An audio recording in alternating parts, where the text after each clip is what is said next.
Con todas y todos, muy contento de dictar esta tercera clase de nuestro curso Filosofía de la Responsabilidad Social.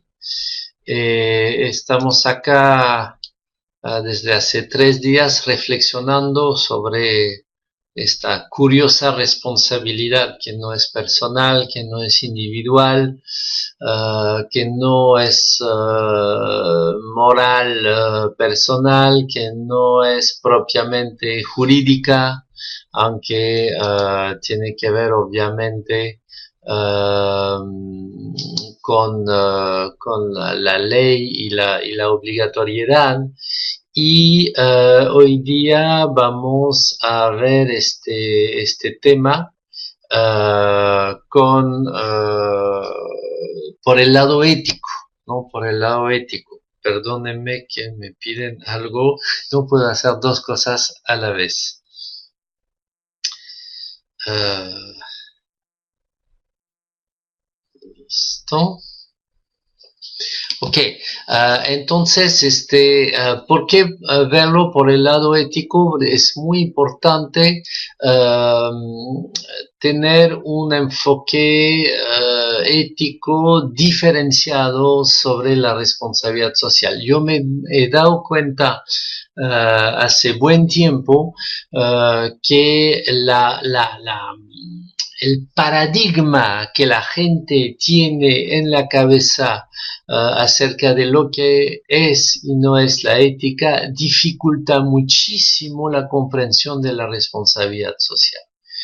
Porque básicamente tenemos un enfoque individual de la ética. La ética es lo que pasa dentro de mí, es mi corazoncito y depende de mí y de mis decisiones, ¿no?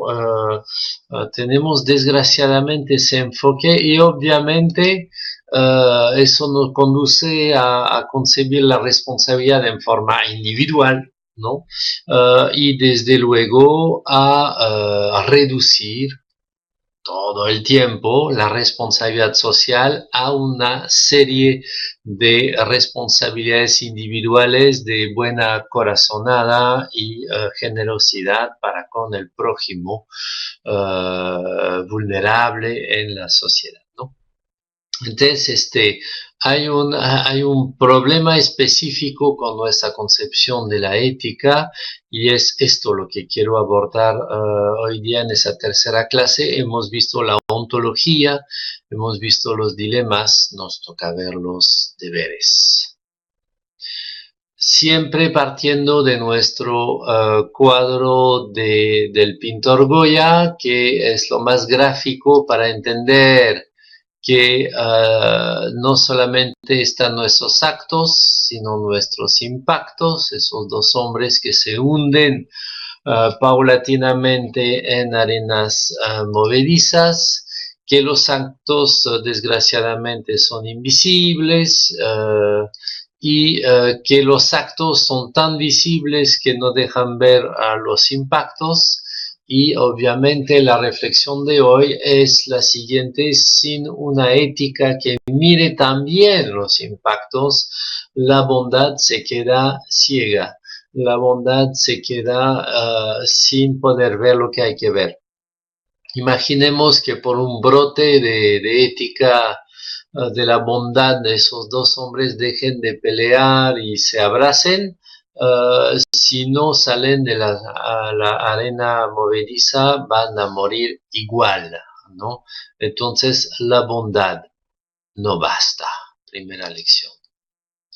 Y la bondad no basta porque ¿dónde estamos? ¿En qué mundo estamos? Pues desgraciadamente estamos en este mundo.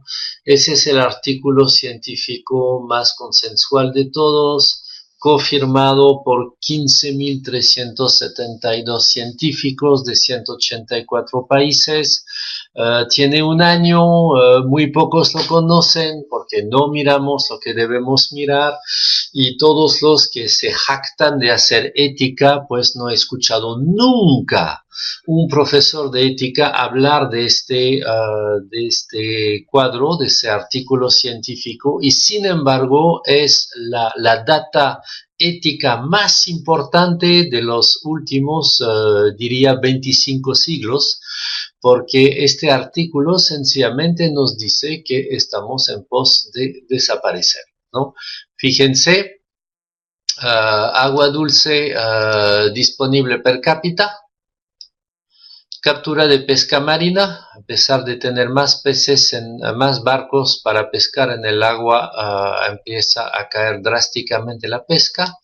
Cantidad de zonas muertas en el planeta Tierra, es decir, de zonas ya donde ya no hay ninguna biodiversidad. Masa forestal, miren cómo está cayendo a pique a nuestra masa forestal en miles de millones de hectáreas, perdón, ¿no? Abundancia de especies vertebradas, estamos en la sexta extinción de la vida en el planeta, pero la diferencia es que somos la causa de esa extinción. Emisiones de CO2, ¿no?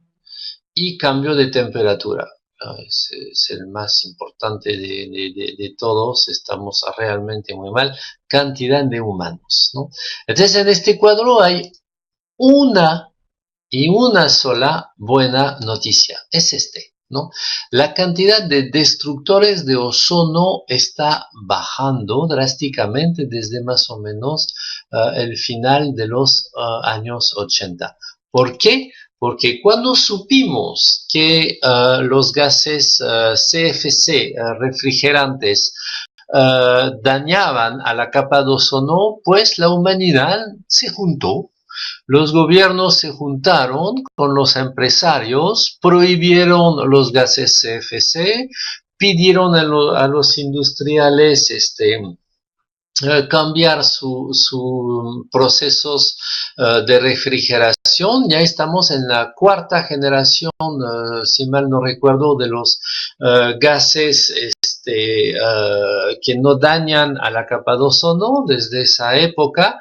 Es decir, sí se puede, sí es posible ser responsable juntos, y aquí tenemos quizás uno de los únicos modos de visualizar la capacidad de la responsabilidad social, es decir, de una responsabilidad compartida entre todos nosotros, actores públicos, actores privados, actores científicos, universidades, laboratorios, empresas, etcétera, etcétera, ¿no? Entonces sí se puede, pero como pueden ver, no lo hacemos, ¿no?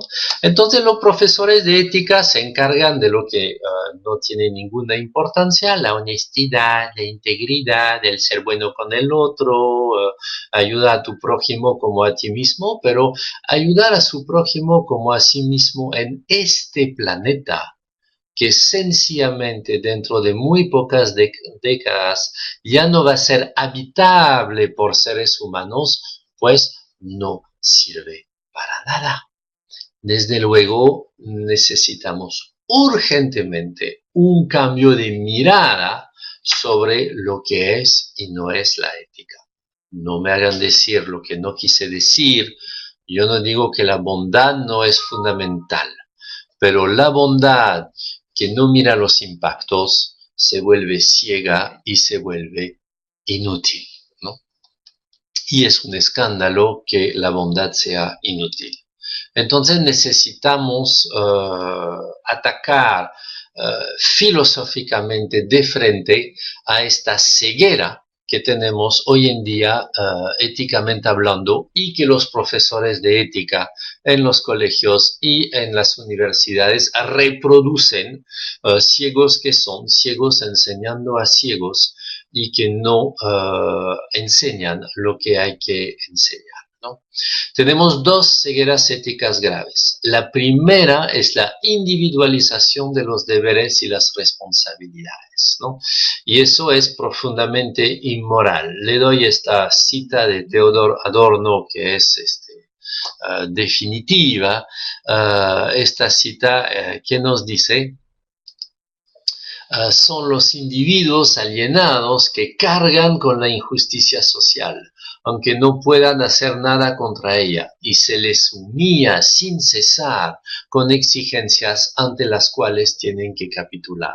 ¿Por qué Theodor Adorno dice eso? Porque él vio muy bien en su dialéctica negativa que efectivamente la ética en forma tramposa la achacamos a los individuos. Si hay un problema en la sociedad, es la culpa de los individuos, ¿no? Y eso obviamente les humilla sin cesar, porque pobres individuos estamos todos metidos en un planeta que va hacia la desaparición de nuestra especie y en una sociedad profundamente injusta y desigual, ¿no? Con falta de equidad, y se nos dice que no es nuestra culpa, ¿no? Los sistemas de dominación, ellos se quedan tranquilos, ¿no? Los grandes procesos industriales, políticos, sociales, científicos siguen iguales, y sería la culpa de nosotros los individuos, ¿no? Eso es una ceguera, la verdad, que es insoportable. Y la otra ceguera insoportable es sencillamente que vemos lo que está delante de nuestra nariz, pero jamás vemos los efectos lejanos, es decir, los impactos. Miren cómo Nietzsche lo podemos juntar con el cuadro de Goya. Esa cita es genial, yo la utilizo todo el tiempo. En moral también hay una suerte de óptica. Cuán poco responsable se siente el hombre de las consecuencias indirectas y lejanas de sus actos, ¿no? Y al contrario, con qué crueldad excesiva recae sobre nosotros el efecto que hemos causado directamente, el efecto que vemos, ¿no? Sentimos el peso de una falta solo porque está bajo nuestra mirada. ¿Qué diferencia hace la distancia para la medición de su gravedad? Otra vez, el gran problema de la responsabilidad social es que cuando compro mi pantalón estoy feliz porque compré un pantalón y no veo todos los atropellos a los derechos humanos, trabajo infantil, pesticidas en campos de algodón que mi pantalón está financiando, ¿no? Pero a eso sí, si toco una persona en la calle y si la empujo, es un gran escándalo y todos me van a venir encima que yo soy un ser malo, perverso, y me van a hacer un juicio, ¿no? Entonces, la distancia borra la gravedad, ¿no? Y la cercanía la acrecenta. Somos miopes y necesitamos obviamente cambiar de lentes éticos, ¿no? Necesitamos una ética de la sostenibilidad, y esa lógica de la sostenibilidad es muy diferente a la lógica de la pequeña ética individualista centrada en el corazón que me han enseñado en el colegio. La lógica de la sostenibilidad habla de equilibrios sistémicos, de diversidad dinámica, de umbrales críticos, de equidad transgeneracional, que es ese proverbio amerindio, no indio, sino amerindio que está abajo, ¿no? La tierra no es una herencia de nuestros padres, sino un préstamo de nuestros hijos, ¿no? Entonces, eso es típicamente ética de sostenibilidad. Hans Jonas, que hemos visto, debe haber un futuro, ese es el deber primordial de la ética de la sostenibilidad, que finalmente es una ética de baños públicos, ¿no? Por eso le pongo esa foto. Favor de dejar este lugar como a usted le gustaría encontrarlo. Yo diría que eso es un excelente imperativo categórico de la ética de la sostenibilidad. Favor de dejar la tierra como a usted le gustaría encontrarla. ¿no? Entonces, la justicia nos exige velar por la dignidad y los derechos de cada uno de los humanos, muy bien. La sostenibilidad nos recuerda que habrán otros humanos mañana y desde luego debemos velar también por ellos, ¿no? Debemos también velar por la justicia transgeneracional, ¿no? Pero esto no nos enseñan esto todavía, ¿no? Entonces, ¿qué pasa actualmente? Bueno, supongo que en los demás países latinoamericanos, como en Perú, todo el mundo habla de ética, ¿no? Es una histeria, una especie de inflamación, de hinchazón ética en los medios de comunicación, escándalos permanentes, retroceso de la presunción de inocencia, justamente porque ponemos muy fácilmente en prisión preventiva, retroceso también de la privacidad, cualquier asunto privado se vuelve un asunto público y todo se sabe, todo se publica, hay una sed de transparencia máxima. Todo eso se da en un entorno donde efectivamente que las morales grupales, las morales de las culturas tradicionales están en retroceso, también la moral religiosa está en retroceso, lo que crea una especie de vacío con una carencia desesperada de ética. Todo el mundo pide mano dura, todo el mundo pide que vuelvan los valores y la autoridad, ¿no? Y eso da pie a un retorno de una ética sumamente conservadora de extrema derecha, una ética que pide pulcritud a las personas y como nadie aquí en esta sala virtual es pulcro, es una ética que crea constantemente un doble discurso. ¿En qué contexto? Pues en un contexto de corrupción neoliberal generalizada, ¿no? Entonces, ese es el contexto un poco semiótico y mediático y, sin embargo, como les acabo de mostrar, estamos más bien en una crisis global de habitabilidad del planeta. Entonces, deberíamos tener una ética que mire hacia esta crisis global. El problema es que uno, ¿no? esa hinchazón ética, y dos, no tiene relación. La ética que se le exige histéricamente al individuo no es una ética de corresponsabilidad planetaria, sino de pulcritud individual. Le pedimos santidad a cada uno de los individuos. Pórtate bien. Ese es el mensaje de la ética. Y es un mensaje absolutamente ridículo frente a los problemas que enfrentamos de justicia y de injusticia y de insostenibilidad, ¿no? Entonces estamos absolutamente fuera de foco, ¿no?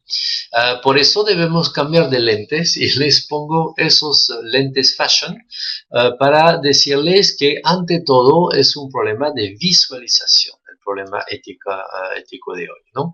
Para eso vamos a jugar a un juego de ese mismo Dale Jamieson, ¿no?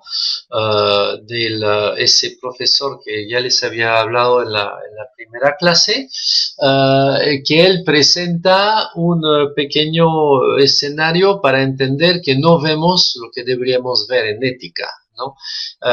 El juego es Jack roba deliberadamente la bicicleta de Jill, ¿no? Entonces, obviamente, en el primer caso, mi intuición moral se aplica sin problema, Jack es culpable.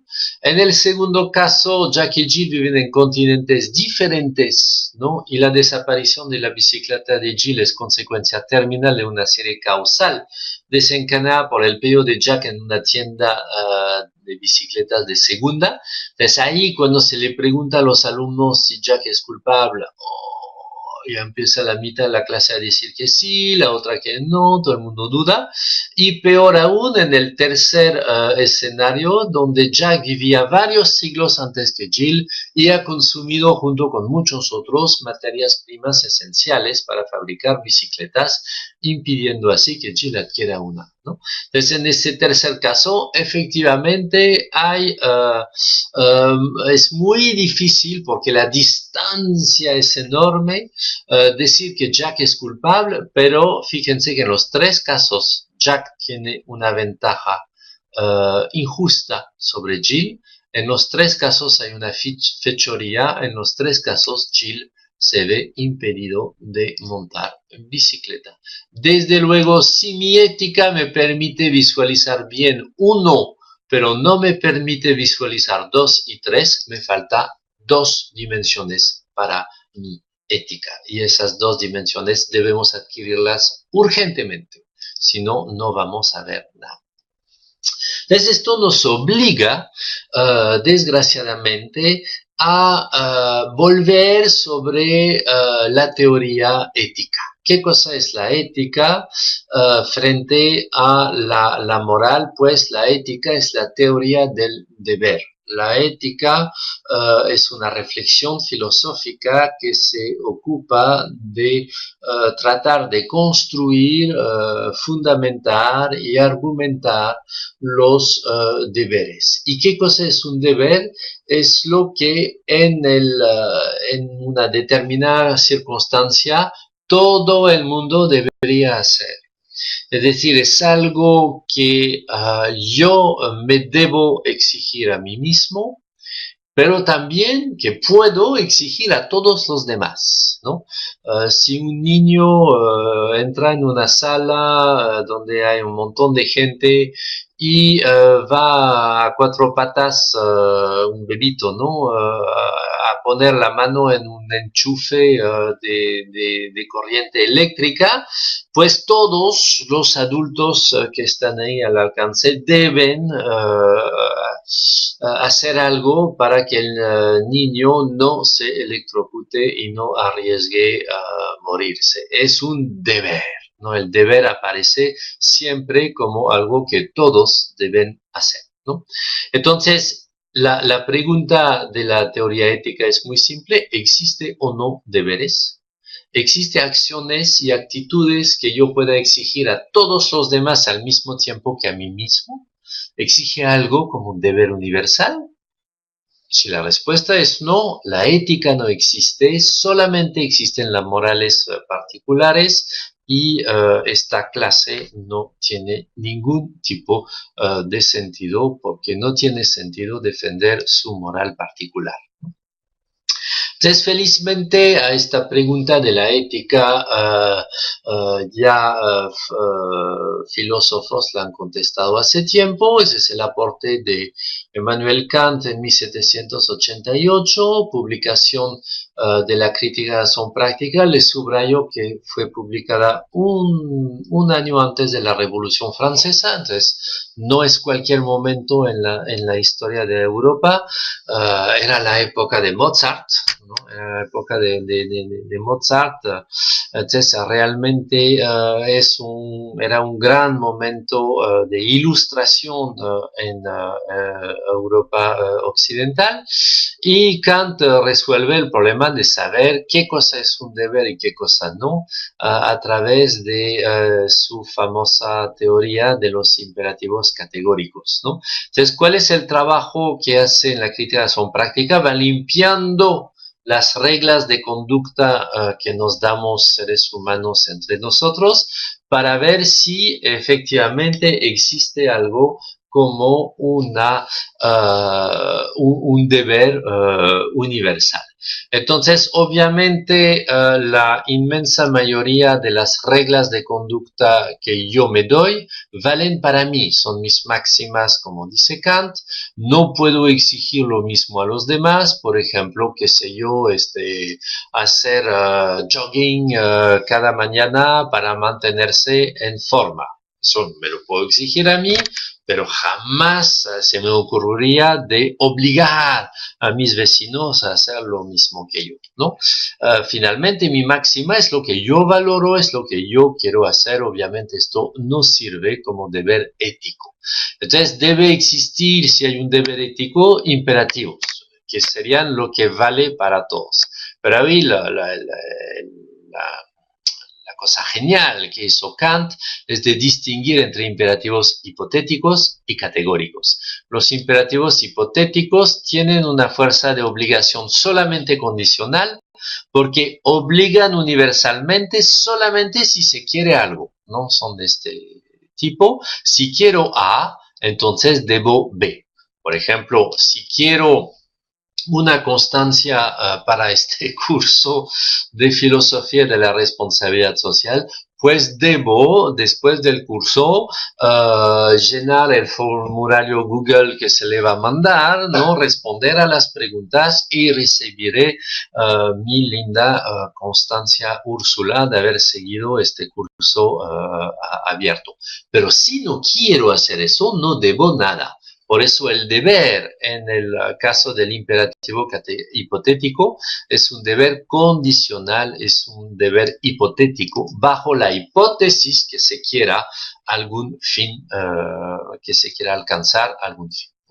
Entonces eso tampoco sirve para un deber moral, porque un deber moral no puede estar condicionado a algún fin que se quiera. Con eso Kant elimina para siempre la fundamentación aristotélica basada en la felicidad de la ética y se queda pues un tercer tipo de reglas de conducta, los imperativos categóricos, que tendría una fuerza de obligación incondicional, ¿no?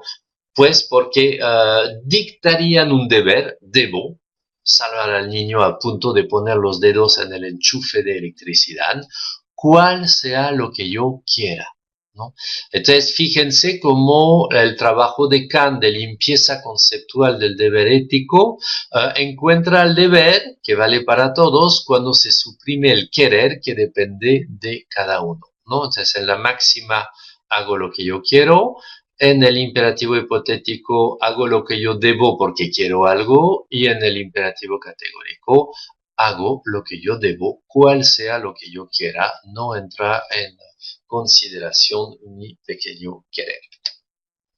Entonces, si analizamos esas tres reglas de conducta, encontramos que las dos primeras dependen de alguna substancia. Hay una regla de conducta substancial. Estoy llevado por algún querer que me empuja a darme mi regla de conducta o a obedecer a algún imperativo hipotético. Y donde busco yo esta cosa que yo valoro, pues en mi vida, en mi educación, en mi cultura, en mi época, en mis aspiraciones, en las expectativas que los demás tienen sobre mí. Obviamente un imperativo hipotético enorme en mi moral grupal es, si quiero que los demás me juzguen bien, entonces debo pues acudir y obedecer a la moral de mi grupo. Eso no es un imperativo categórico, al contrario, las personas más éticas muchísimas veces hacen cosas en contra de las expectativas de su grupo social y son muchas veces rebeldes, ¿no? Entonces, si las morales grupales se fundan y producen máximas e imperativos hipotéticos, se basan en valores excluyentes entre sí, porque si soy francés no soy húngaro, si soy católico no soy musulmán, si soy asiático no soy africano. Entonces hay una cierta inconmensurabilidad de las culturas y una inconmensurabilidad de las diferentes morales. Solamente con el imperativo categórico alcanzaría una universidad para por fin crear ese gran sujeto planetario que necesito crear tanto para suprimir los gases dañinos para la capa de ozono como para suprimir todos los problemas de injusticia y de insostenibilidad que tenemos, ¿no? Y aquí el trabajo de Kant es muy importante porque insiste muchísimo en decirnos que estos imperativos categóricos son formales, no tienen un contenido sustancial, es decir, a priori no te puedo decir de antemano el decálogo de los deberes que hay que hacer. Esto lo voy a saber cada vez que en una determinada situación hay un universal que brota, como el universal salva al niño a punto de meter los dedos en el enchufe, ¿no?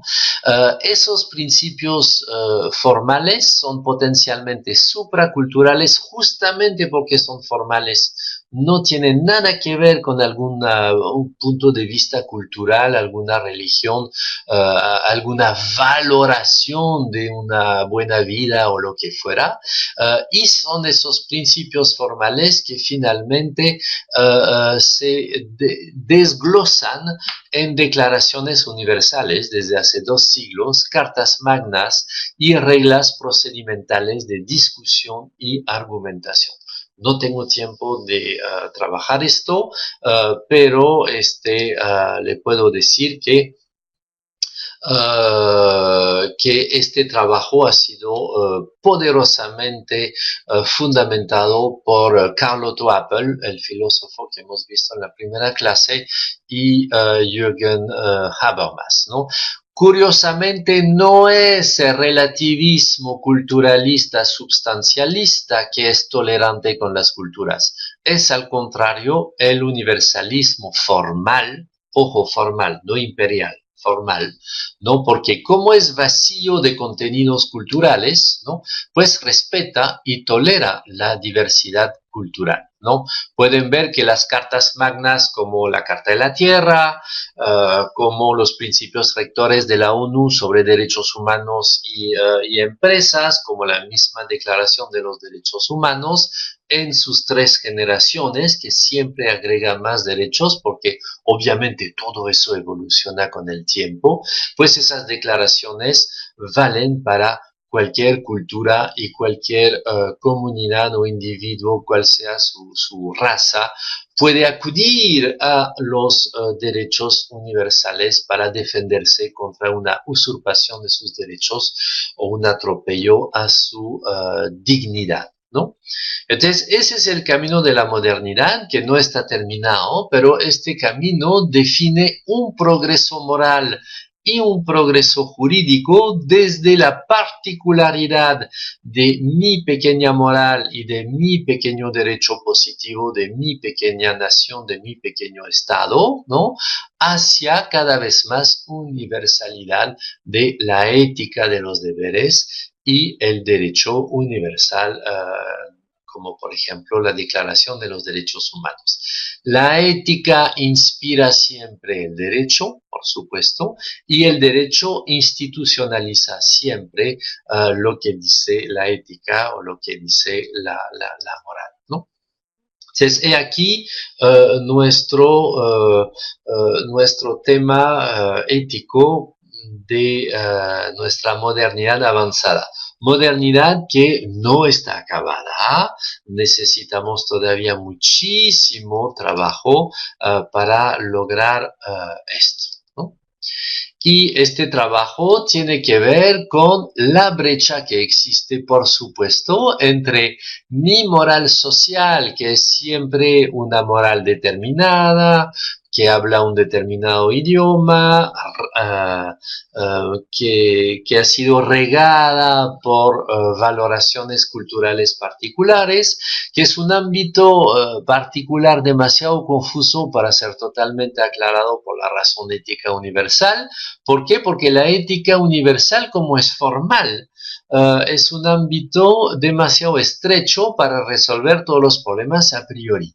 Una vez que he dictado a priori esos enormes principios formales como no mentirás, no robarás, no matarás, no agredirás, no traicionarás, no engañarás, pues he dicho más o menos todo sobre la ética y obviamente esto no colmata la brecha que existe entre la situación particular y el principio universal.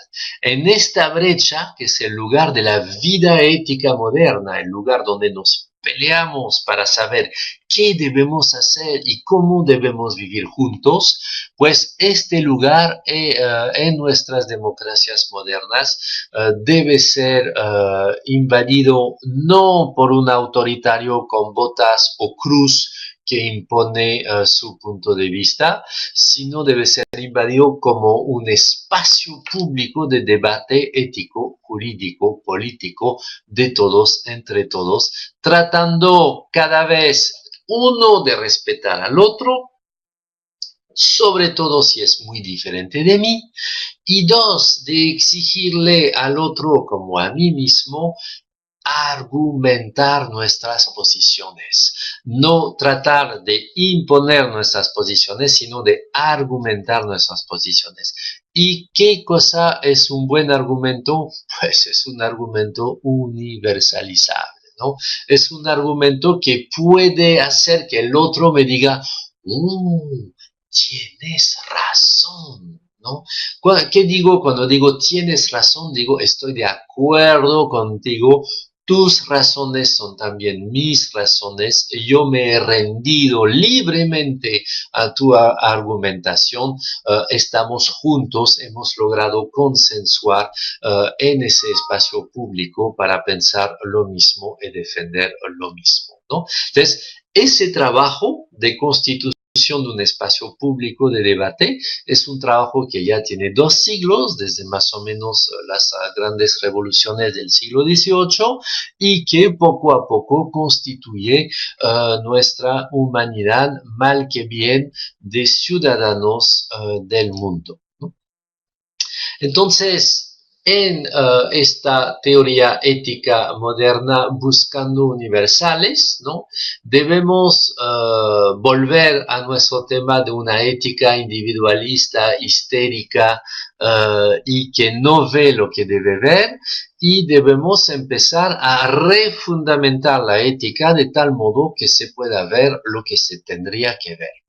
Para eso hay que ir en profundidad a buscar en los recursos culturales que nuestra pluralidad humana ha podido inventar, un modo de redefinir el ser humano no como un individuo separado de los demás, atomizado y más o menos autista en su voluntad individual, sino hay que redefinir el ser humano como red de interdependencia. Hay que tomar en cuenta lo que decíamos en la primera clase sobre la ontología de esos objetos cabelludos y de esos sujetos entretejidos que viven en forma global como local, pues hay que reencontrar ese sentido de un ser humano no separado, sino entretejido con los demás seres humanos. Nada mejor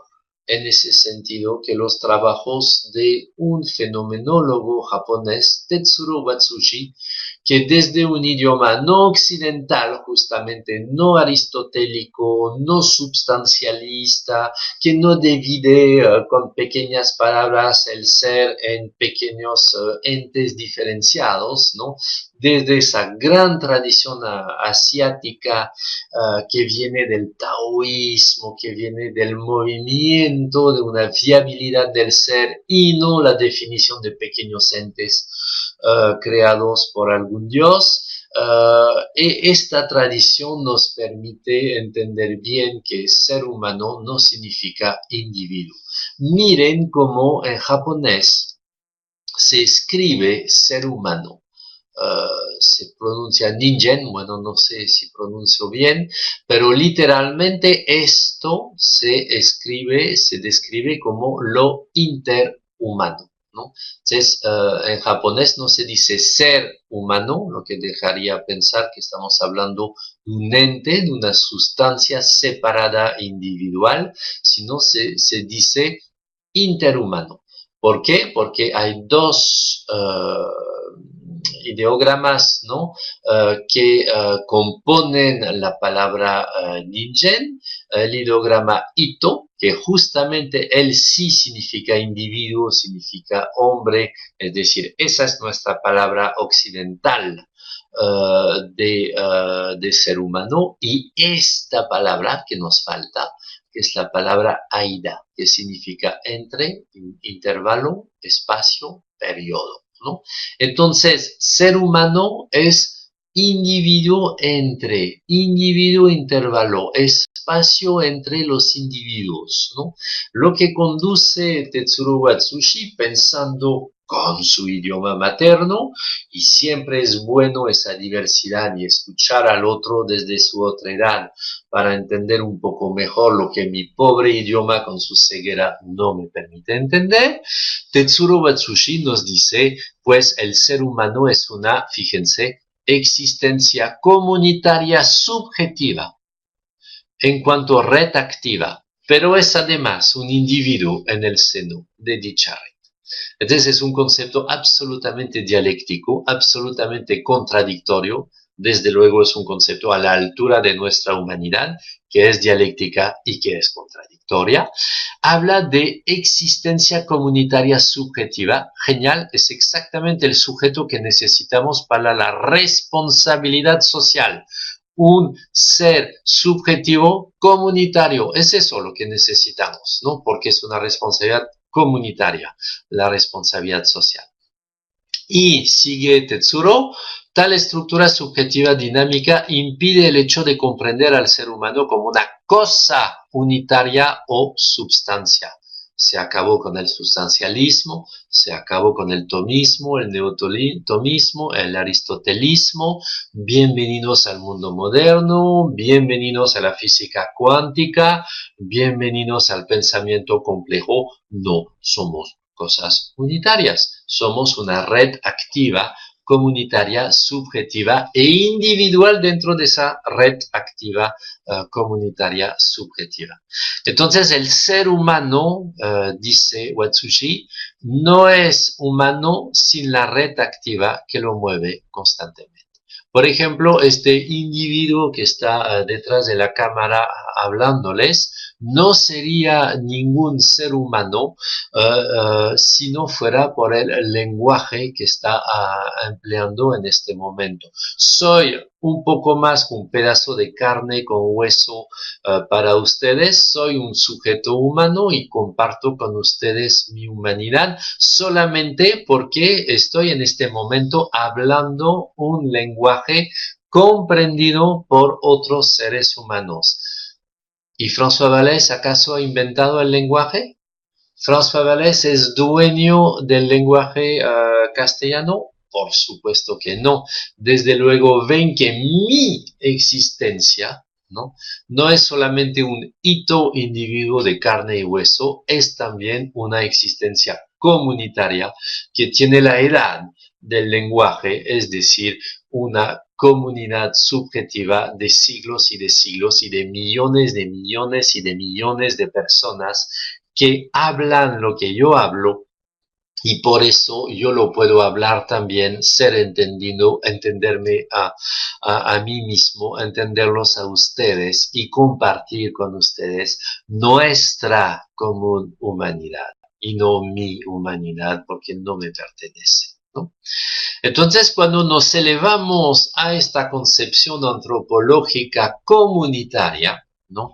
Interindividual, ¿no? Interhumana, pues entendemos la constitución de nuestro cerebro, que nos dice todos los días que no somos seres individuales, separados y sustancialmente independientes. Mi cerebro está tejido del cerebro de todos los demás, mis neuronas espejos me permiten sentir lo que ustedes puedan sentir cada vez que nos vemos, que hablamos, que compartimos, ¿no? Y desde luego, este ser que no es ni separado adentro ni separado afuera, pues su ética no puede ser una ética individual, no puede ser una ética dentro de mí, porque dentro de mí, ¿qué encuentro sino la comunidad entera? Desde luego, sobre la ética, Tetsuro Watsushi concluye lo siguiente: es necesario liberarse del error propio de los tiempos modernos, que consiste en hacer de la ética una simple cuestión relativa a la conciencia individual, ¿no? Eso es muy importante. La modernidad tiene razón cuando define la ética como los deberes universales, y no como los deberes gregarios de mi pequeña tribu, de mi pequeña cueva, ¿no? Pero la modernidad se equivoca cuando reduce la problemática ética a una cuestión relativa a la conciencia individual, ¿no? Esos deberes universales, justamente porque son universales, nunca son individuales, sino son deberes entre nosotros, al igual que las palabras están entre nosotros. Desde luego, dice Watsushi, las cuestiones éticas no son solo cuestiones de la mera conciencia individual. Al contrario, el campo de los problemas éticos, campo, la palabra muy importante, se encuentra en la relación que liga una persona a las demás personas y no en la conciencia del individuo aislado. La ética no es un problema de mi pequeña decisión en mi foro interno, ¿no? La ética es siempre una relación que nos religa unos a los otros, ¿no? Religación, dice Edgar Morin, pues pueden ver que Tetsuro Watsushi, desde su lejano Japón, piensa exactamente lo mismo. Los dos tienen razón. Entonces necesitamos una ética transformada, una ética que no sea una ética meramente de pequeñas decisiones individuales en relación a mis valores individuales, ¿no? Necesitamos una ética, como la llamó, en 3 dimensiones, ¿no? En los años 90 había primero concebido esa ética en como las 3 generaciones de ética, pero era peligroso porque dejaba pensar que una generación reemplazaba a la otra. Entonces prefiero hablar hoy en día de 3D, ¿no? De una ética en 3D. Primero porque es un problema de visualización, entonces es como los lentes 3D en el cine. Y dos, obviamente, si falta una dimensión, ya no es 3D, ya no se ve nada, ¿no? Desde luego, las 3 dimensiones son necesarias juntas para crear ese espacio de la ética que necesitamos crear. Son obviamente las 3 dimensiones de la ética personal, donde busco ser virtuoso, una persona que se esfuerza a la bondad; la dimensión de la justicia, donde nosotros en sociedad buscamos públicamente instituir una justicia entre nosotros; y la ética global, planetaria, de la sostenibilidad, donde todos nosotros, junto con todas las condiciones de la vida humana en la Tierra, aire, sol, agua, plantas, animales, bacterias, todo lo que necesitamos absolutamente para vivir, necesitamos de las bacterias para vivir, no se olviden, pues todo eso juntos nos permiten buscar esa anhelada sostenibilidad que en este momento ya no tenemos en el planeta Tierra.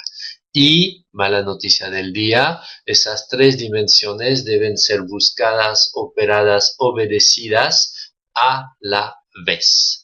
Entonces, es de esa triple fuente que brota sin cesar los deberes universales en nuestra modernidad avanzada tecnocientífica en la hora global. Si queremos analizar un poquito más, no tenemos mucho tiempo para eso, pero les pongo ese recuadro, es el momento de tomarle una foto, bueno, aunque van a tener este PowerPoint con ustedes, pero eso es para llevarse a su casa y meditarlo, ¿no? Esas tres dimensiones que obviamente retoman las tres dimensiones de la ética de Edgar Morin, ¿no? Que él habla de autoética, socioética y antropoética, y estoy absolutamente siguiendo al gran maestro. Los principios rectores son pues virtud, justicia, sostenibilidad. El valor predominante es la bondad a nivel personal, la mutualidad a nivel de justicia, porque vamos mutuamente que ponernos de acuerdo sobre nuestros derechos y deberes, ¿no? Y la armonía a nivel de la sostenibilidad, porque necesitamos un actuar armonioso, soportando a nivel de la totalidad, la pluralidad de seres en el planeta Tierra y armonizando los fines de cada ser para que podamos compartir el mundo en forma sostenible, ¿no? Entonces, autoética, yo mismo pensando en mi actitud ante los demás, ¿no? Esa es la única dimensión que reconoce nuestra ética actual, que obvia sistemáticamente en los procesos de aprendizaje la socioética, que somos nosotros reunidos pensando en todos nosotros, en la comunidad de derechos, ¿no? Y la antropoética, nosotros reunidos pensando en todo el planeta para las generaciones futuras.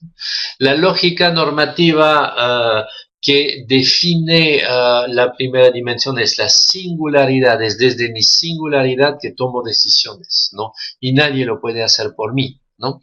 Pero somos varios. No hay solamente François Vallès, somos muchos y muchas singularidades. Desde luego somos pluralidad, ¿no? Ahí los textos de Hannah Arendt son definitivos, son muy lindos sobre la pluralidad, ¿no? Y esa pluralidad existe no en cualquier lugar, sino en el planeta Tierra, entonces existe en una totalidad, donde no solamente hay la pluralidad de los seres singulares humanos, sino un montón de otros seres, ¿no? Que cabelludos como son, interactúan permanente con nosotros, como por ejemplo las mitocondrias que en este momento producen la energía que me permite hablar singularmente a ustedes como pluralidad para lograr esta pequeña totalidad que es nuestro curso de ética, ¿no? El ámbito de legislación, la persona individual, la sociedad humana, la especie humana. Es una dimensión intrapersonal, interpersonal, transpersonal. Resultado del deber, si actúo bien para la bondad, pues mi acto es bueno.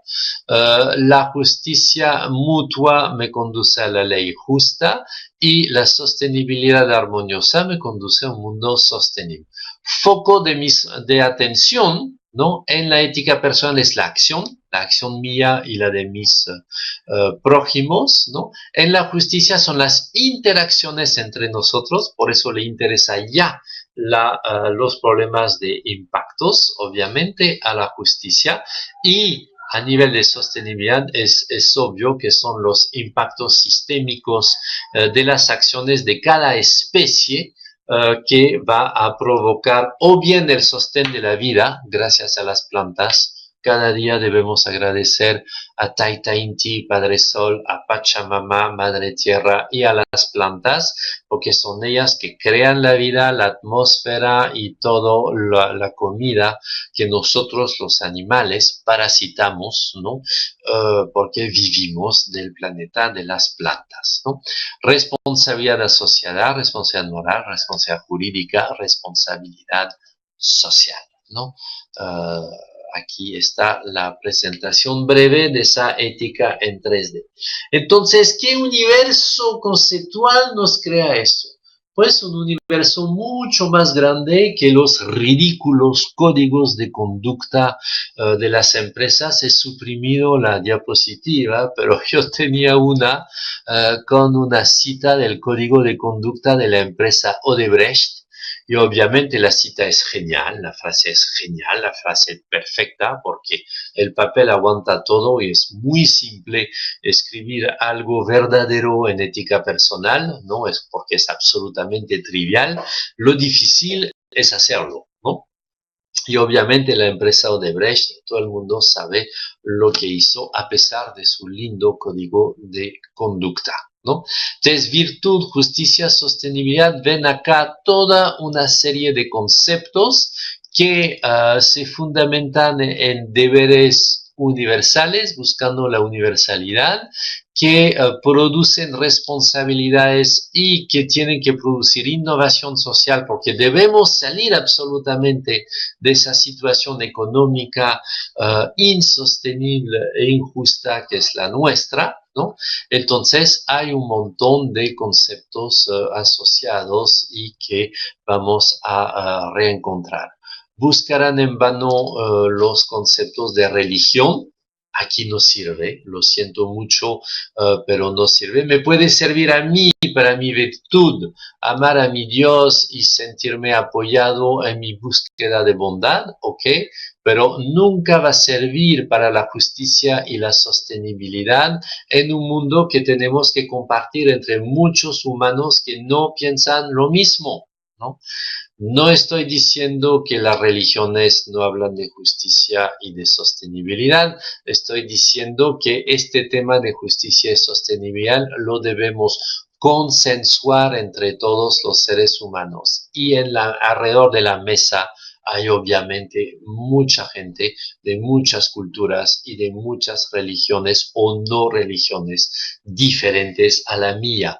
Por eso tengo que guardarme mi pequeña religión en el bolsillo y compartir abiertamente en la mesa de la democracia la discusión y la argumentación racional universalizable con los demás.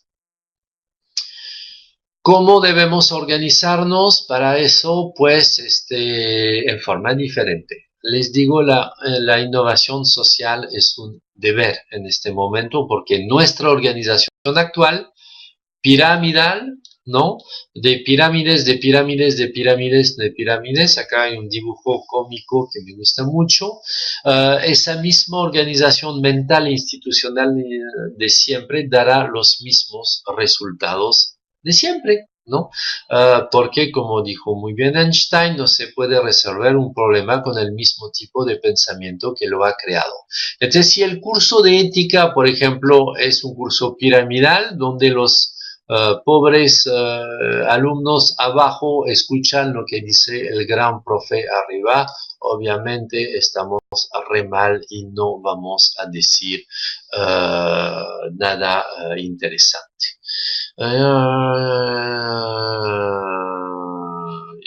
Sí, Mireia Otilia tiene absolutamente razón. Creo que me entendiste. Estoy de acuerdo contigo.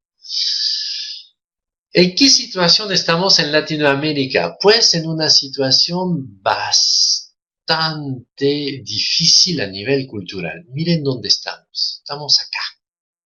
Estamos acá. Estamos en, esa es la encuesta mundial de valores que supongo deben conocer, ¿no? Que define los valores y los estudia a nivel mundial cada año, distinguiendo los valores de supervivencia, ¿no?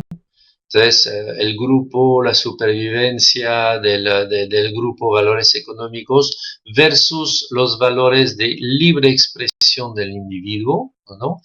Y valores más bien tradicionales, heredados, comunitarios, versus valores racionalistas, ¿no? Desprendidos de cualquier religión y expresados en principios universales formales, ¿no? Entonces ven que el mundo más o menos lo podemos leer según su pertenencia ética, ¿no? Es chistoso de ver cómo esos mapas se redefinen, ¿no? Y Latinoamérica está en un cuadrante bien complicado porque ya ha pasado a valores individuales, pero más que todo individualistas, pero sin sentido de racionalidad, ¿no? Lo que hace que estamos lejos de esos estados de Europa del Norte, que son los estados que conjugan menor corrupción, mejor sistema ecológico, mejor educación, etcétera, etcétera. Y no es casual si su ética es una ética de la expresión de sí mismo, pero siguiendo principios universales, ¿no? Fíjense que estamos en el mismo cuadrante que los países anglosajones, que son también muy atrasados frente a otros países del norte de Europa, incluso del centro de Europa. Los países católicos están más avanzados que los países anglosajones a nivel de definición ética. Fíjense también que nuestros dos países más arriba, que son Chile y Uruguay, son también los dos países donde hay menos corrupción, ¿no? Menos en la encuesta de percepción de la corrupción. Es decir, nos queda muchísimo por hacer para pasar de este cuadrante a este cuadrante. Primero, dejar de mirar demasiado al vecino del norte de Estados Unidos y Canadá, que no nos aportan gran cosa a nivel ético, ya que están absolutamente empapados con la ética individualista neoliberal que no sirve para nada, ¿no? Entonces, fíjense que en esa situación hay impactos que no vemos y que son escandalosos. Por ejemplo, el dinero del crimen. Acá tienen un lindo trabajo de la ONG Global Financial Integrity del 2016 que analiza dónde va el dinero del crimen, a qué rubro de negocios, ¿no? Es un gran negocio, entre 1.600 y 2.200 billones de dólares anuales, ni sé cuántos ceros son todo eso, ¿no? Y fíjense que todos nuestros países latinoamericanos están muy ligados con esos rubros de la economía informal, ilegal y criminal, ¿no?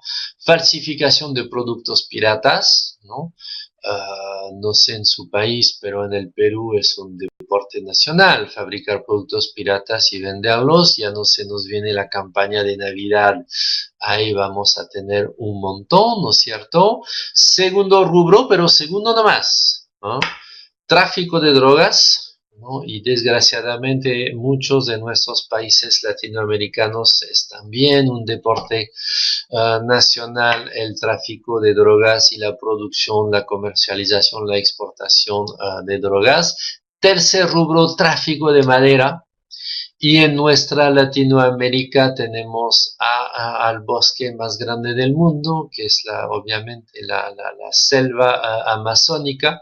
Entonces, este tema nos es muy, pero muy útil y casi como el tráfico de madera, fíjense el cuarto rubro, el más vergonzoso de todos, el tráfico de seres humanos. Porque si ustedes creen que la esclavitud ya fue y que fue suprimida en el siglo XIX, pues vayan a calcular, como lo pedimos a los que integran el diplomado de RCU que gestiona en este momento la michoacana Fabiola García, que está con nosotros, la saludo.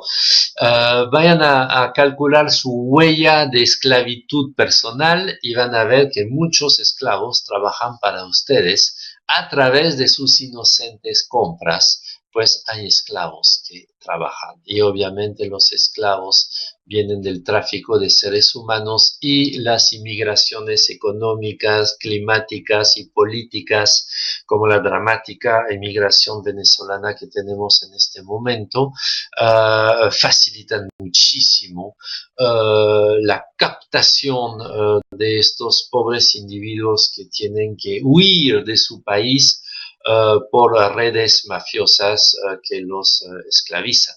¿No? Saluda a Fabiola, que nos saluda a todos, ¿no?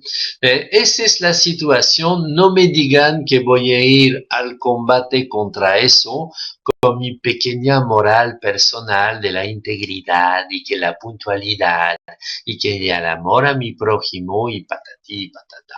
No, hay que ser muchísimo más serio y hay que innovar políticamente, socialmente, económicamente para luchar contra estos fenómenos que son masivos y que son escandalosos y dramáticos y que todos financiamos, ¿no?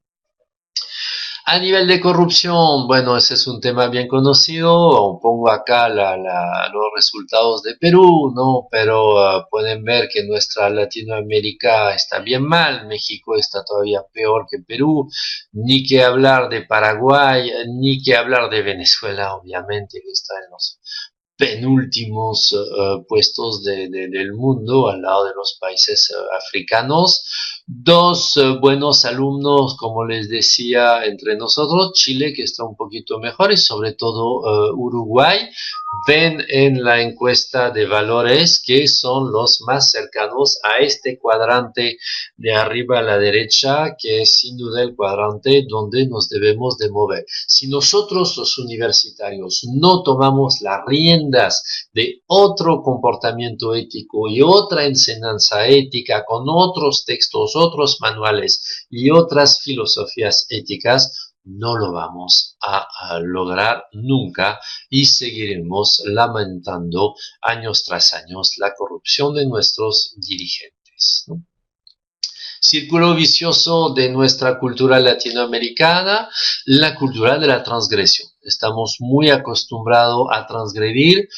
¿Por qué? Bueno, pueden tomar el círculo vicioso en el lugar que quieren, por ejemplo, déficit de cumplimiento de la función pública, ¿no? El Estado que no brinda lo que debería brindar como protección y como servicio a la ciudadanía, entonces la gente confía exclusivamente en su grupo de referencia privado, mi familia, mis amigos, mis compadres, mi promoción, ¿no? Toda mi red de contacto, mi capital social privado. Desde luego eso desarrolla la ética del compadrazgo, ¿no? Es decir, la lealtad a mi grupo de referencia. Para los peruanos recientemente hemos tenido los audios de los jueces corruptos y si se acuerdan, esos audios todo el tiempo volvía la palabra hermanito, hermanito, no, hermanito, compadrito, hermanito, ¿no? Esa es la ética del compadrazgo, que obviamente es una ética muy lejos de los deberes universalistas, de los imperativos categóricos. Todo eso nos conduce ¿qué? A un déficit de apego a la ley, ¿no? Porque obviamente los amigos de mis amigos son mis amigos, los enemigos de mis amigos son mis enemigos, a los enemigos la ley, a los amigos todo. Desde luego no hay apego a la ley porque, como decimos en el Perú, echa la ley, echa la trampa. Lo que hace que el Estado tiene poca autoridad, ¿no? La ley no está instituida entre nosotros, la transgredimos fácilmente, lo que nos conduce a cerrar el círculo. ¿A qué nos conduce todo eso? A 4 patologías, ¿no? La ineficiencia de la vida pública, la corrupción a nivel del sector privado empresarial y a nivel del sector público, la desconfianza pública generalizada, todo el mundo desconfía de todos, entonces para hacer una transacción económica necesito 50 abogados que me van a proteger del engaño que yo estoy esperando que la otra parte me va a hacer, y las normas perversas, que son normas públicas hechas de tal modo que son inaplicables y que conducen necesariamente a la coima, a la corrupción, a la mordida, depende de cómo se llama en cada país, tenemos mucha creatividad para designar la corrupción, pero esas normas perversas son el cáncer de nuestras legislaciones, ¿no?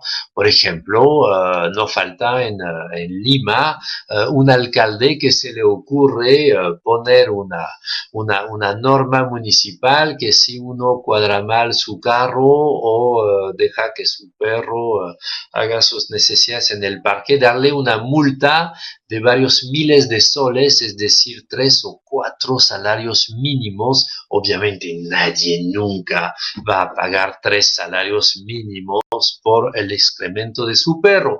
Desde luego, si un policía se acerca para aplicarme la norma, lo aplica en forma perversa y termina por un arreglo entre él y yo, ¿no? La norma perversa conduce a la ineficiencia y entonces a la corrupción, desde luego a la desconfianza pública. Y esto, ojo, esto es absolutamente independiente de lo económico. Es decir, la bonanza económica de una nación no mejora ese problema cultural, ¿no? El Perú, otra vez, somos un típico ejemplo. El Perú ha crecido económicamente mucho en las últimas décadas, sobre todo la década del 2000, ¿no? Y sin embargo, este tema de la cultura de la transgresión todavía es muy complicado abordarlo. Ojo, un cambio cultural es muchísimo más complicado que un cambio tecnológico o un cambio de político incluso, ¿no? Conclusión, en la era del peligro de desaparición de la humanidad necesitamos una ética responsable. Y esa ética responsable tiene que ser una ética que haga 4 cosas, en mi humilde opinión, y es un last but not least, ¿no? Primero, terminar el proceso inacabado de modernización de la cultura ética. No hemos terminado, obviamente, de modernizarnos en el sentido de regirnos por principios universales formales, respetando, ¿no?, las identidades culturales de cada uno de nosotros, ¿no? Principios fundacionales formales y no sustanciales: tolerancia a la diferencia, rechazo al autoritarismo moral, distinción entre lo moral y lo legal. Es muy importante, no todo lo legal tiene que ser moral, ni todo lo moral tiene que ser legal, ¿no? Eso no tenemos tiempo de verlo, pero se puede analizar. Democracia, pragmatismo, ¿no? Respeto a la diversidad, discutibilidad de todas las normas, ¿no? Lo que significa borrar el autoritarismo moral de corte religioso que acecha en Latinoamérica y que hace que, si la norma viene de Dios es indiscutible. Pues no, primero no viene de Dios, viene de los seres humanos que interpretan la palabra de Dios, cosa que es diferente, y como cualquier norma es discutible porque los seres humanos nos damos a nosotros autónomamente las normas a las cuales obedecemos, porque la pregunta ¿cómo debemos vivir en ser humano? No tiene una respuesta. Somos seres contradictorios, destinados desde luego a darnos políticamente reglas de conducta entre todos nosotros. La bacteria sabe muy bien cómo debe vivir, la lechuga sabe muy bien cómo debe vivir, la ardilla sabe muy bien cómo debe vivir, mi tía Berta y yo no sabemos cómo debemos vivir, ¿no? Esa es la enorme diferencia. Debemos alfabetizarnos en la ética de la sostenibilidad, es decir, aprender a cultivar o a recultivar. Y ahí ese re me interesa particularmente porque no estamos en cualquier continente, en nuestro continente, nuestros pueblos originarios sí sabían de armonía, sí sabían alabar a la Pachamama, sí sabían crear miles y miles de papas, quinoa, amaranto, dice en México, kiwicha, decimos en Perú, maíz, tubérculos, etcétera, etcétera. Y eso es bien, bien, bien importante de entender que nuestro continente tiene una fuente cultural muy importante que puede servir a abastecer esa ética de la sostenibilidad, obviamente articulada con justicia y bondad. La ética, las tres dimensiones a la vez, no una sola. Tercero, debemos orientarnos en forma pragmática para una ética que se preocupe por los impactos sociales y ambientales de su propia aplicación. Es decir, cuando emito un juicio ético, cuando enseño un concepto ético, cuando me pronuncio públicamente defendiendo un valor ético, debería, éticamente hablando, preocuparme por los impactos sociales y ambientales del valor ético que defiendo. Es decir, que nuestra macroética global y universal, como dice Carl Otto Appel, debe ser autorreflexiva. ¿No? Debe contenerse a sí misma como autocrítica y juzgarse a sí misma para saber si no produce los impactos inversos de lo que quería producir dicha ética.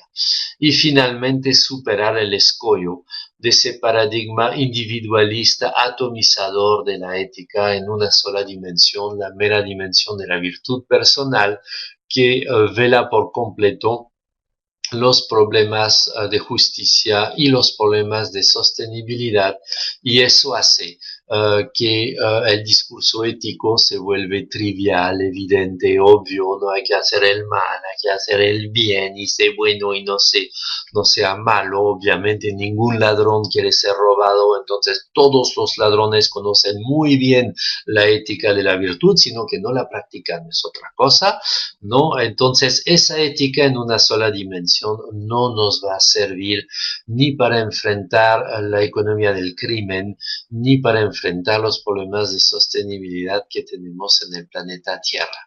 Por eso, y voy terminando con eso, y estamos bien 4:20, les propongo 5 principios de gestión responsable de la ética, de gestión de la responsable. Primero, la primera gestión de la ética es obviamente la fundamentación. Lo que queremos y lo que pretendemos obligar al otro a hacer, lo debemos universalizar, y para eso hay que fundamentarlo. Pretendo que la ética en 3D, virtud, justicia, sostenibilidad, es la ética que va realmente permitir esa fundamentación. Segundo, para administrar bien la ética en nuestras organizaciones, universidades, empresas, estados, familias, etcétera, debemos trabajar al principio de la transparencia. Obviamente el principio de la transparencia es muy importante, ojo, no debe ser absoluto, ¿no? Porque si no se vuelve un imperialismo de la transparencia, pero la transparencia es muy importante para que la corrupción vaya retrocediendo. Obviamente, como ningún ladrón quiere ser robado, cualquier ladrón sabe que tiene que actuar en secreto. Desde luego, más transparencia hay, menos ladrones hay, porque les dificulta la tarea a ellos, ¿no? Tercero, el principio de la discusión. Cuando se presentan problemas, pues hay que sentarse y discutirlos. No hay ningún decálogo en ningún cielo ni tierra que nos diga de antemano lo que hay que hacer. Ahorita se nos vienen nuevos problemas por los cuales no estamos éticamente preparados y no están en las tradiciones ni religiosas ni filosóficas opinar sobre eso. Son los problemas de clonación humana. ¿no? En China acaban de nacer dos gemelas, ¿no? Mujercitas creo que son, que un científico, un médico ha transformado sus genes, ¿no? Entonces es el primer nacimiento de un bebé transgénico, puesto que el papá, creo yo, tenía una enfermedad, creo que tenía el SIDA, y han transformado genéticamente para que no estén afectados por esta enfermedad. Vamos a transformar nuestros genes y manipular nuestra naturaleza humana.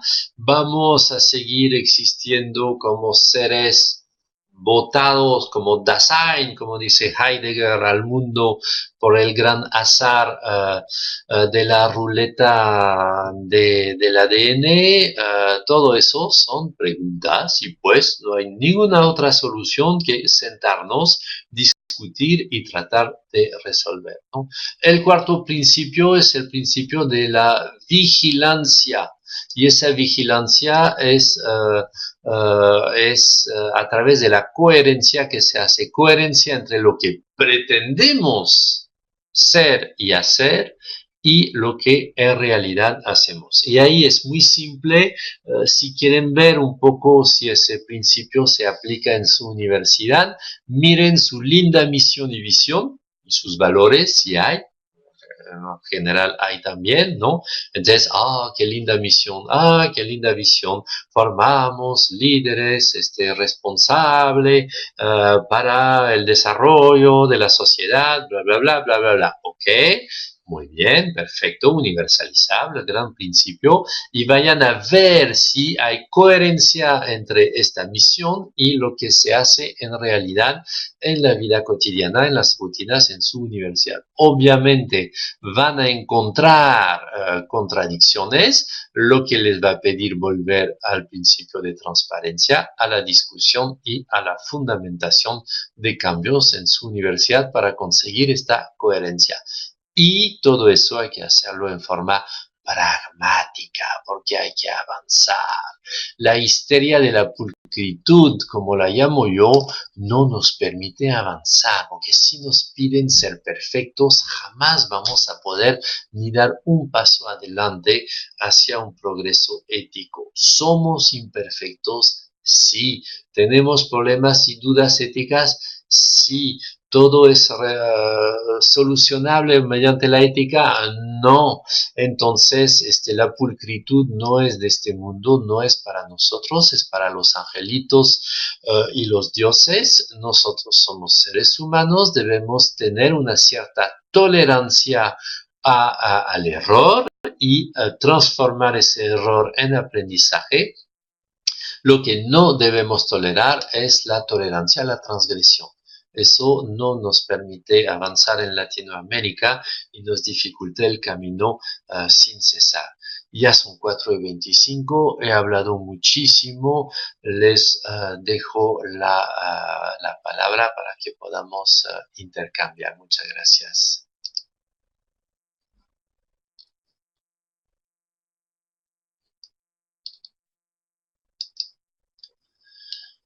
A ver, alguien ha levantado la mano. Natalie Chinchilla de México.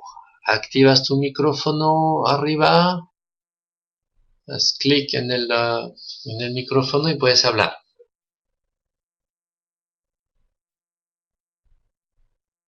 Si no tienes micrófono, sí, haz tu pregunta aquí.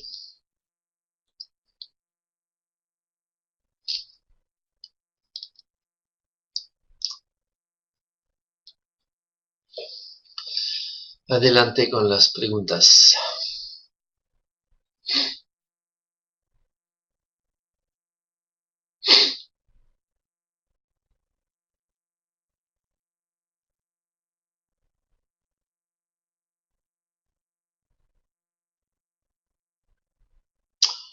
¿Qué enfoque de investigación? Otra vez, la vuelta a las 12 metas, ¿no? Inter y transdisciplinariedad, fundamental.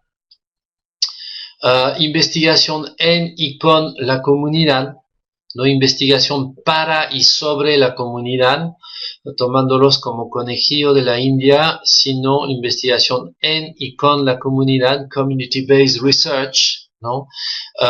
Y investigación en temas útiles a la comunidad, en temas urgentes, en temas que nosotros necesitamos para la justicia y la sostenibilidad, investigar lo más pronto posible, ¿no? Esos serían los tres deberes universales dentro del marco de la RCU que propone Úrsula para la investigación, ¿no?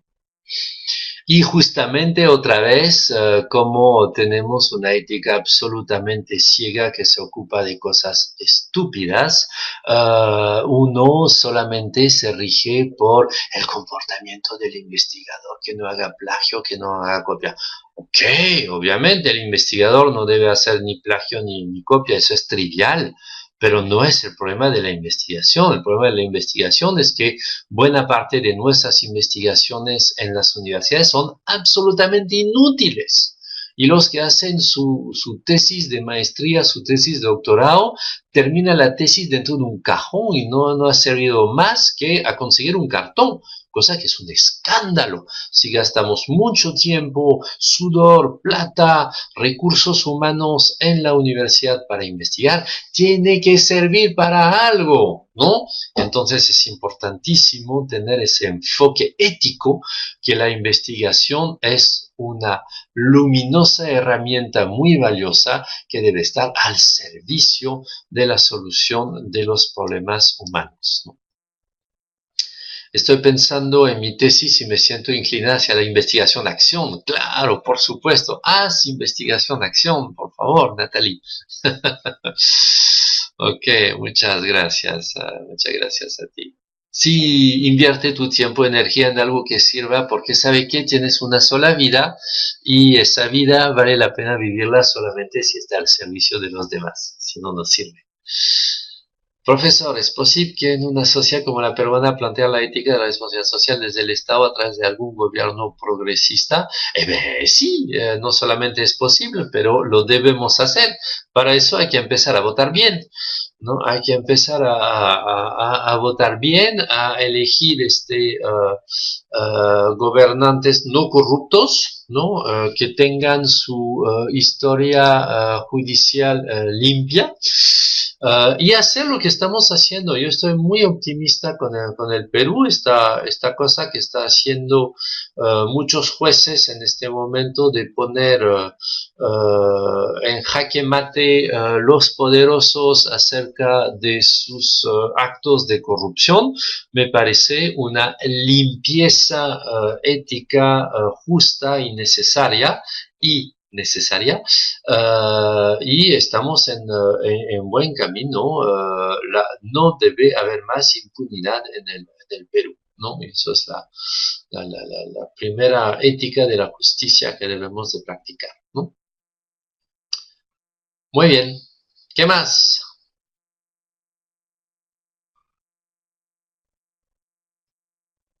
Quisiera poder ingresar los tres links. Sí, sí, sí, lo vas a poder hacer. Te van a mandar, ¿no? Keila te va a mandar eso, los tres links de las tres clases, ¿no? Para ver la grabación completa y van a poder responder a las 4 preguntas difíciles que yo les he puesto en un formulario Google, ¿no? Van a responder en línea y a responder a esas preguntas que demuestran que han seguido el curso, han revisado las grabaciones y los PowerPoint, pues tendrán su constancia Úrsula de haber seguido este curso. ¿Cómo avanzar en responsabilidad social con virtud, justicia y sostenibilidad? Pues tú vas a responder esta pregunta, Carmen Soledad, porque eres un ser humano creativo.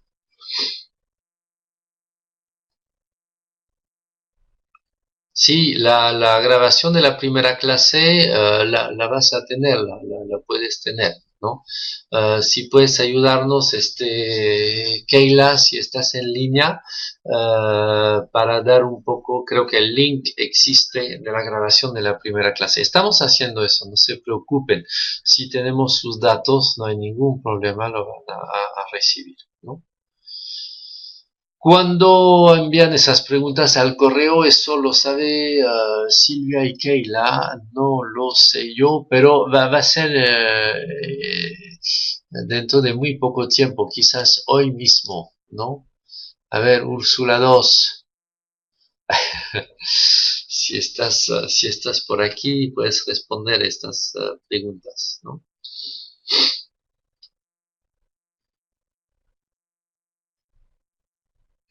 Sí, sí, van a tener la constancia si responden a las preguntas, si hacen bien su tarea, ¿no? Ah,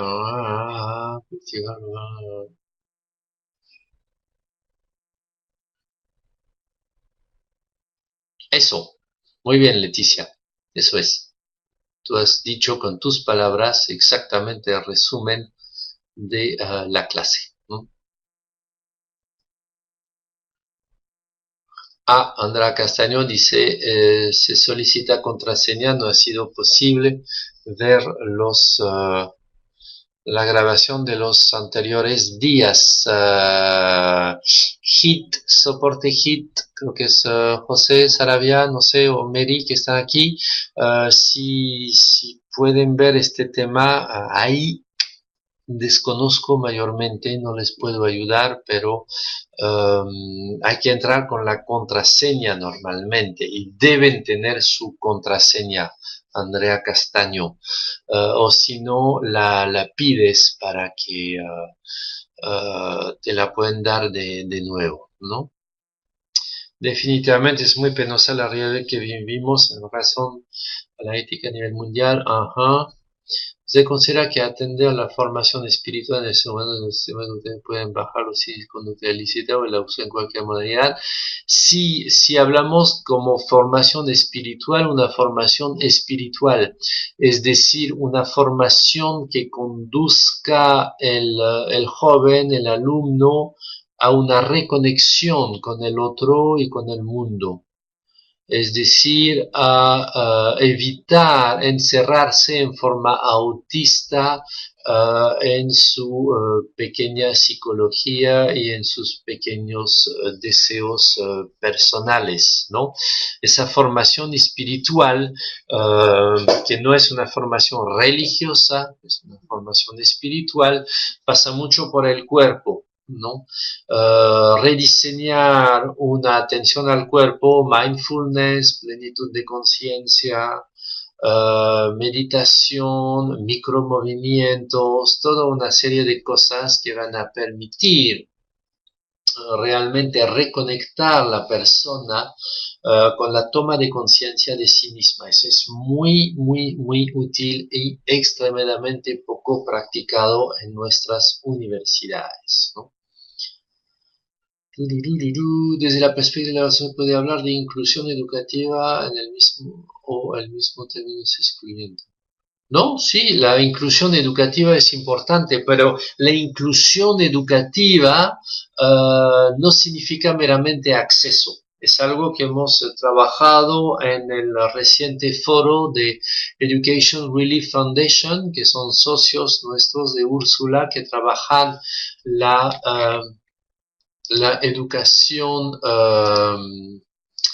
que trabajan la educación balanceada y equilibrada. Te acabo de dar el micrófono, Vilma. Y es bien importante ver que la inclusión no es solamente acceso a, sino permanencia y graduación y éxito. Y eso significa que la educación debe cambiar para que la educación misma sea inclusiva, no solamente el acceso sea inclusivo, ¿no? Entonces, si le permito al pobre y al marginado, al pueblo originario, por ejemplo, acceder a la universidad, bien, pero si es esta universidad que se burla de las lenguas originarias, que no mira hacia las culturas no occidentales y que trabaja desde hábitos culturales urbanos, burgueses y que no tiene ninguna tolerancia al otro modo de vida, el Buenas tardes, estudiante que Santiago. Gusto en habré saludarte. incluido no Saludar se a va a quedar muchos mucho tiempo, compañeros. Muy ¿no? bien, estoy por acá. Entonces es bien Tenemos una importante consulta. entender lo que llamamos Marco Antonio inclusión. Mora Adelante, aparece Vilma. en este grupo. Formamos parte del Consejo Consultivo Nacional ¿Cómo de estás? Responsabilidad Social acá en Costa Rica. Aquí convergen ¿Sí? no solo universidades, sino empresas y sector civil, de la sociedad civil en general. Estamos con inquietud de iniciar con una serie de capacitaciones. Eh, ¿Cuál sería la recomendación basada en tu experiencia que pudieras darnos para realmente hacer una experiencia de formación, de capacitación eh, útil? No queremos caer en la reiteración, queremos obviamente compartir conceptos poderosos que muevan a la acción, como hemos venido hablando. Entonces, si tuvieras algún consejo para nosotros sería excelente.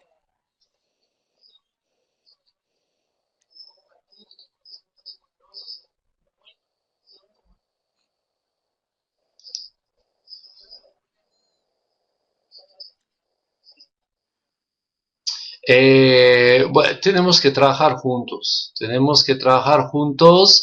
Lunes vamos a lanzar esa cátedra de ética, responsabilidad e innovación social dentro de Úrsula. Y esa cátedra está destinada a eso, la capacitación, los cursos, el compartir.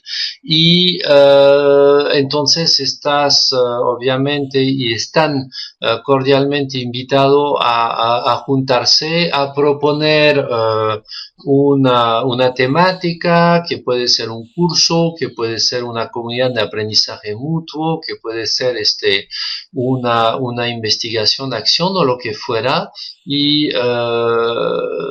bienvenidos para realmente cambiar un poco esta reiteración, como tú bien dices, de la misma ética de siempre que los resultados están, no nos funciona para nada. Entonces, con la cual debemos pragmáticamente cambiar de ética y cambiar de enseñanza de la Así ética haremos, porque pues. esta Un abrazo, muchas visiblemente gracias, César. no está resolviendo ni la corrupción, ni la economía insostenible, ni nada de los problemas que tenemos hoy. Ok, lunes a las 10 de la mañana, hora Perú. Muchas Pueden gracias. obviamente asistir virtualmente a esa inauguración. Va a ser por Facebook Live, ¿ya? Y supongo que han recibido. Entra en el Facebook Úrsula y ahí está para inscribirse y participar, ¿no?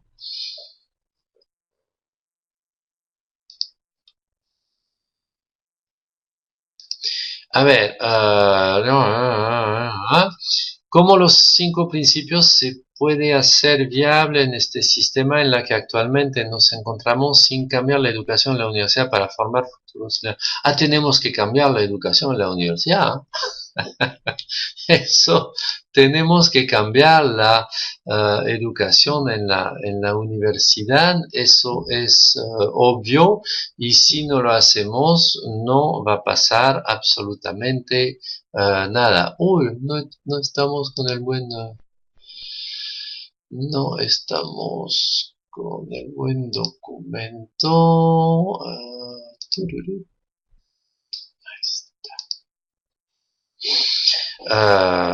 Si no, no lo vamos a lograr, por supuesto. ¿Cómo ponderar socialmente los beneficios sociales y ambientales cuando los beneficios económicos son muy importantes para los habitantes de un destino turístico. Los beneficios económicos son muy importantes para los habitantes de un destino turístico hoy. Pero sí, obviamente esos beneficios económicos destruyen los beneficios sociales y ambientales. Sin bola de cristal, mañana no va a haber más beneficios económicos, ¿no? Desde luego es hoy que hay que reunir los actores que se benefician con esos beneficios para decirles, señoras y señores, si seguimos así, nos estallamos contra la pared, hay que girar, cambiar, mejorar, ¿no?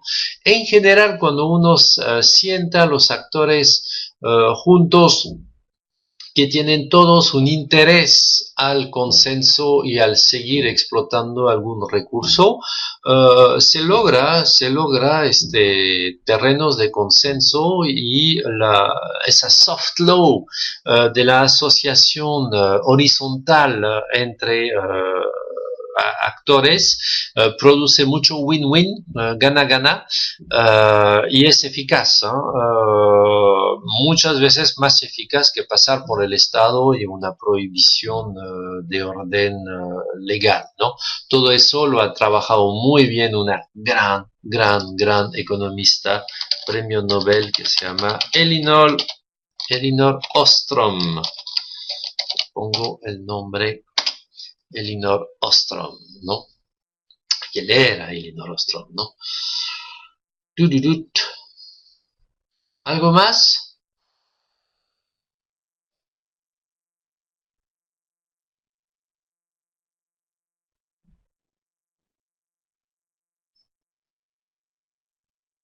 Varios asistentes están escribiendo. Gracias.